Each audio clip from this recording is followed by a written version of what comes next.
you know that sort of stereotype of the young actress that moves to New York to end up on stage? Yeah.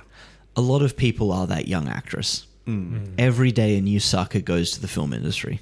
Yeah. And I think a lot of people are like, yeah, I've got this brilliant idea. I'm amazing. I'm really good at this. I'm the best swordsman in my village. And I will make a great film. But quite frankly, I'm not saying that those that don't make it aren't worthy, but those that don't make it, at a certain point, everyone has to take some time and go, is this what I really want? And there's this quote from Mark Hamill where he says, he was asked, how do you become an actor? And he said, most of you don't. If you can see yourself doing anything else at all, and being happy, that's what you should be doing instead. And so for a lot of us, it kind of, having a plan B in its own way means that you've lost you've kind of fallen behind. Not that to say that it's wrong.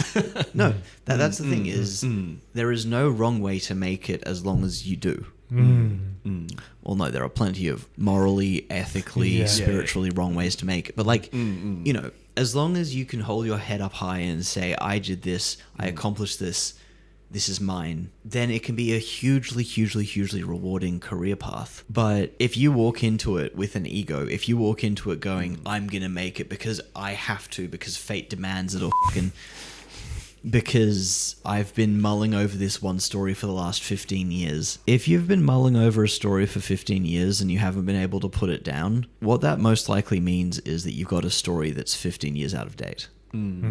There's one piece that I'm working on, the same Canada one. I've had it in my brain for about 7 years now, and well, a version of it, because every now and again I go, all right, this current version isn't working. I'm not going to scrap it. I'm going to put all of the work I've done on it to the side and go, all right, well, what if I try making it to this medium or to that medium? And so at one point it was a TV show. At the moment it's looking like it's going to be a feature film, but it was about a completely different story within the concept. And so the story changed even if the concept didn't necessarily. It's always an interesting way to look at it, right? Because I'm sure that, like you said, there's probably a lot of people that are like, oh, I've had this idea for years, but like trying to materialize and actually have a plan to make it happen is like a completely different deal in itself. Well, all right. I mean, for any of the people at home, this is right f***ing you. If you want to make something happen, look up how to make a pitch document. So specifically, it's called a pitch deck. You'll find some free resources. I know Australian Production House has one on their website. Basically, if you can't make your story fit into the format of a pitch deck, then take some time and learn how to do that. And I guarantee you, from learning how to pitch a little bit better, you will know your story a lot better. So things like log lines, learning how to say a repeatable pitch in an elevator. You know, you've got 15 seconds to talk to this one guy before he loses interest in you. How do you get him to decide to bankroll your project? That's what a log line is. A synopsis, which is kind of a step up from that, some paragraph stuff.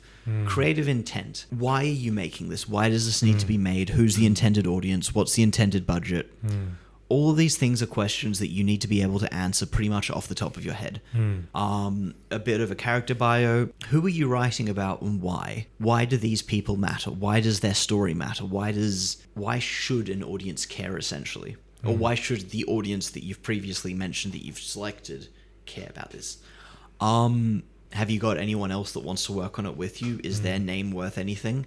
If that's the case, see if you can get a letter of interest from them. Mention them under an attachment as a potential with a letter of interest.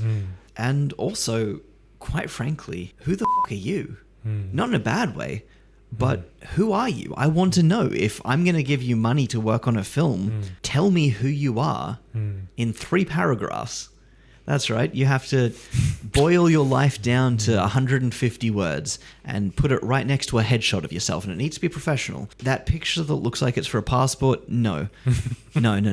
And honestly, if you can answer all of those things, more or less, you're most of the way to a pitch deck.